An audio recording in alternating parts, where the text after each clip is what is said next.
So hello everybody, and today we're gonna talk about the company that has seen incredible growth, transforming from a tournament operator to comprehensive media company that is WePlay Esports. And today with us here is a special guest, Oleh Humeniuk. I hope I pronounced it quite correct.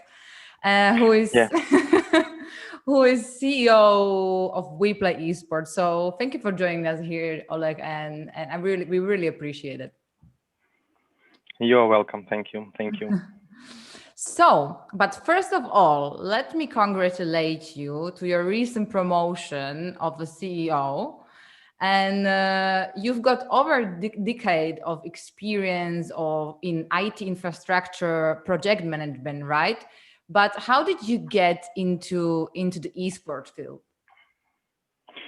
Um, Honestly, it is like very interesting story, but if we will back like 20 years ago, when I was a younger person, it was like a big enjoyment for me playing computer games. Yeah, that time I had like a Sony PlayStation first, and it was like a great pleasure for me to play such like games like football, boxing, kickboxing, etc., etc. Yeah, and that time I had some like small competition in my like class with my like classmate and with my friends, who is the best like in football, who is the best Oh, like in boxing. Yeah. And it was like very interesting experience in my life. Yeah. Then like some years passed and I got like offer from like guys, Oleh and Yuri Lazebnikov, who is like the founders of WePlay Sports and like the holding it all. And I know these guys for some time before, and they said that we are growing, yeah, we are growing, and we need such guys like you. Let's try to work together, yeah. And like I got an offer and started working in Tichia holding it all. Then I was like not bad, yeah. I had some like cool results, and they offered me like the position of general manager in WePlay Sports. Um, Besides, like during like my whole life, I used to play rugby. I was a professional rugby player oh, in Ukraine. Yeah, that's why I'm really very familiar with like competition and with like not esports, but with like sport at all. Yeah. cool. So you definitely show your qualities, and as I said, the company has seen incredible growth. I mean, you literally transform from not just the tournament operator, but to kind of media company. So what's been the key of the success? I mean. Uh, Honestly, there is like few keys of success. First of all, our approach to planning and carrying out these sports events. Yeah, always we are trying to create some unique, some new topic like for our events. Like for instance, week we had like a theme.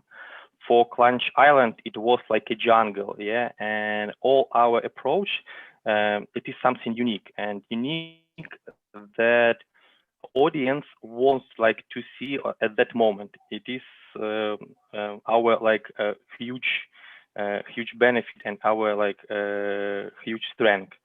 Another one, our like touch solution. Yeah, we always trying to create something new. We always trying to apply new technology. Now I'm talking about AR, augmented reality. Yeah, we are trying to bring some new in statistic. We are trying to bring something new in like maps in all how it will be like something like new to people who are watching this for the first time, yeah, and something new for guys who who are like hosts, yeah, for guys who are trying to explain the game using different like numbers or different like numbers, yeah, and graphics.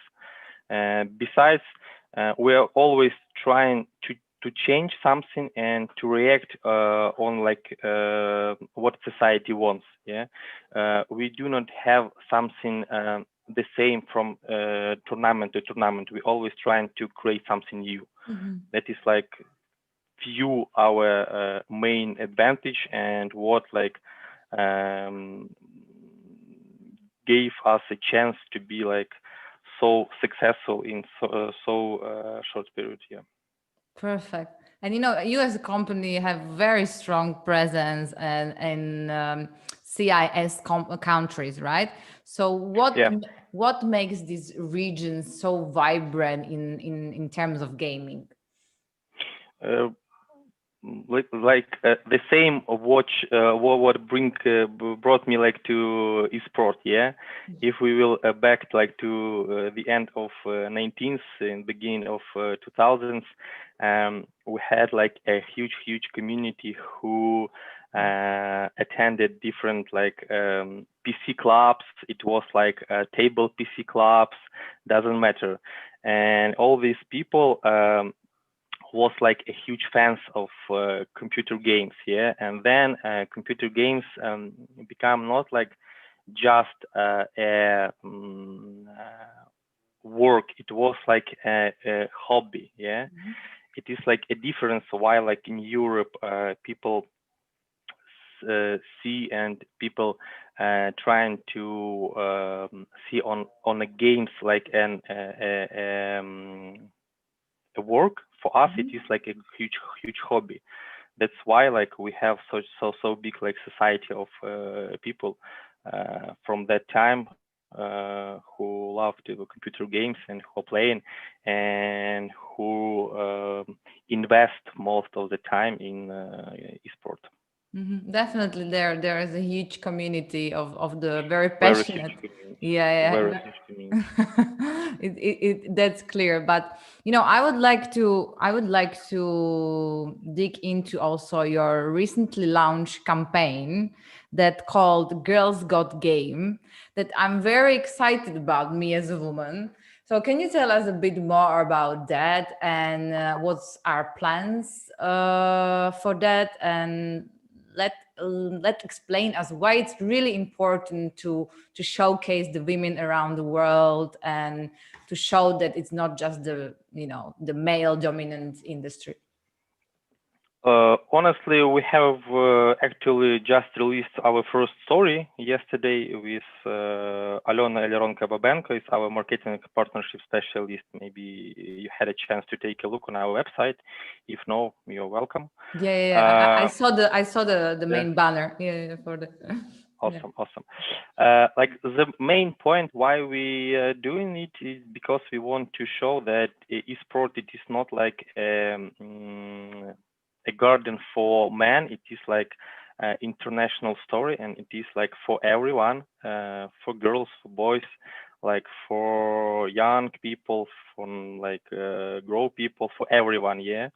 And this is like just the beginning. We have already had a huge response from like esport community worldwide with women, and now we are trying to make this story like spread it all over the world.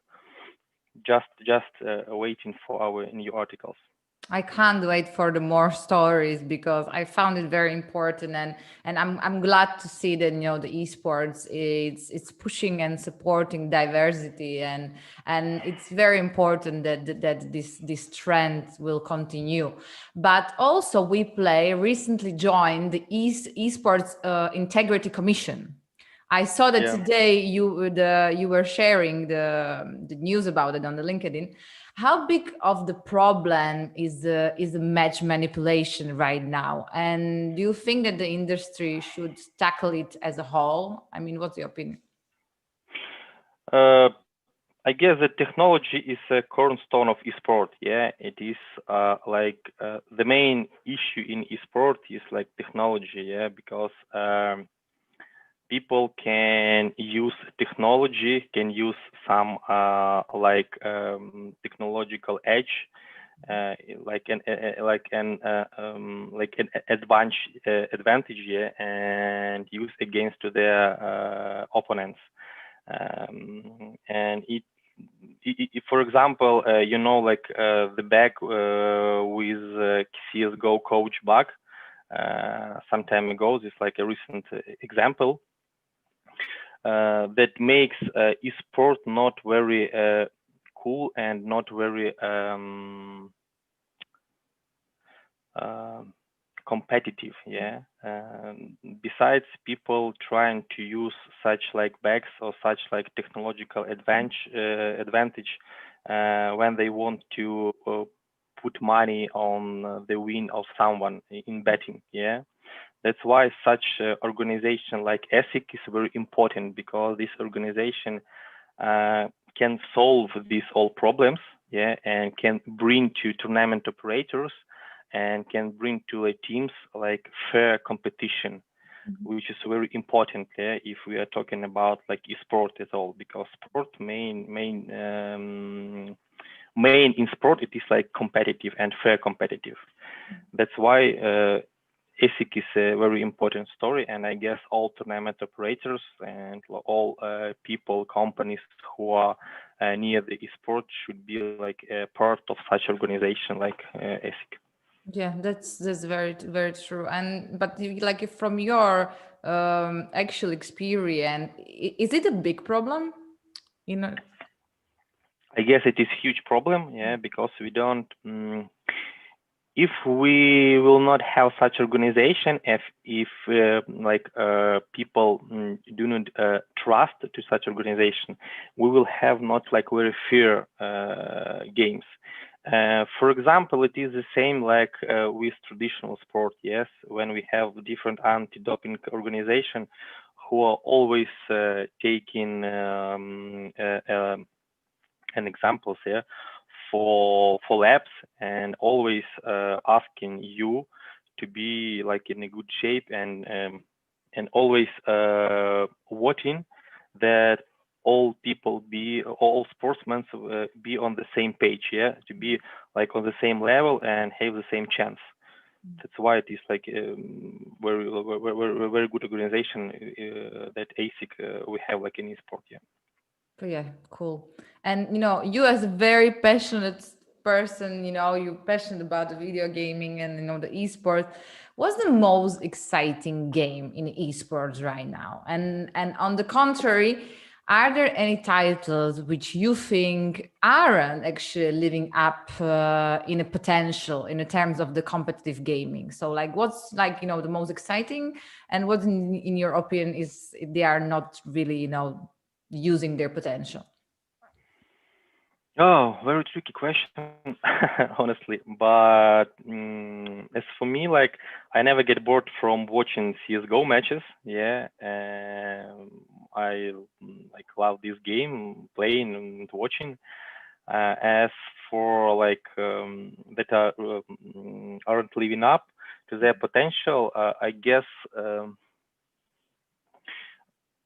all like battle royale games very hard, like in like technical showcast, because it is like more than 60 players all the time, and you should like catch different events that are interesting, and it is like very difficult. I don't know.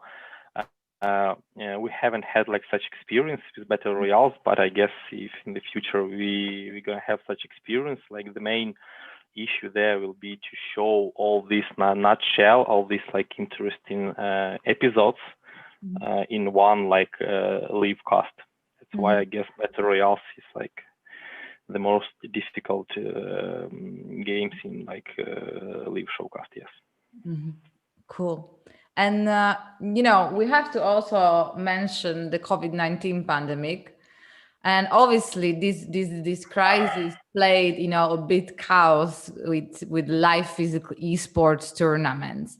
So, how WePlay navigated this crisis? And do you think that this pandemic, this crisis, will have some lasting impacts on the esports in general? Just like phrase from our one of our founders, Yuri Lazebnikov, when you are trying to solve and when you are trying to create a meeting, what to do, we already did it. Yeah, what I mean, yeah, what I mean, yeah. When we got like this bad news all over the world that it is like lockdown, everything is closing, and etc. etc. We created our We Save charity play for 6 days. Yeah. Wow.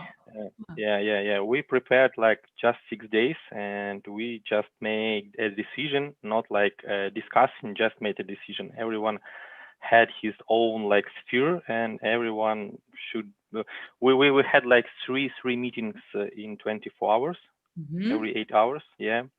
Because at the time some people were in Los Angeles and some people were here, and it was like a really cool challenge. Yeah. After this event, we totally went to online. All our offline events, all our our like schedule was fully relaunched, and we totally went to online, and all our other events were just online. Just one phrase, yeah. We hadn't had the time to think about something. We just solve, and just do. That is all. And this is like the main advantage in our company, that are very flexible and we are ready to change everything. Doesn't matter what is the strategy, we are ready to change. Yeah, I mean, definitely, it does not really matter in what industry you are. I mean, those companies who adapt and react in the fastest way, those gonna win. I mean, it's really looking like that those companies who are adapt very fast, they're gonna see the huge success. And I see you're definitely one of those companies. Yeah, no complaints, just the result. Exactly. And as what you were talking about, as we say, when you make the plans, God laughs, so, Yeah. so you never know what's gonna happen. And my very, very last question is, so do you have any new tournaments or the projects in the development? Can you tell us a bit what's going on and what's gonna happen in your near future? Like we see ourselves as a leading esports media holding company with a presence across the continents, with like huge audience and partnerships. But now we are trying to like improve all our like IT products, creating like the batch schedule for next year, because like of the pandemic, and we don't know exactly what will be like in half of the year or even like in 3 months. But honestly, for now, like in 2 weeks, we will have our first fighting event, Mortal Kombat event at Dragon Temple, and this is like the first event, nearest event. All others we gonna have like some press released I get this year, but I don't know exactly what will be the date, and it is not like very fair if I will tell you more details for now. Okay. I'm sure that you guys are gonna send it to us, and we're gonna be very happy to cover that. Okay. Okay, no worries. I guess our parent communication department will handle it for you. Yes. I have to say, I really love your team. You seems to be the great team, and you love what you do. And thank you so much, Oleh, for being us. You're welcome. Being with us here today, and I really appreciate your insights, and I'm quite sure that you're going to continue in a success, and I really can't wait to see more stories from the campaign Girls Got Game, because that's something I personally appreciate very much. So I'm very happy to see initiatives like that, and I wish you a great day. So thank you so much. You're welcome. Thank you for your time too. Thank Thank you. you. Bye. Bye-bye.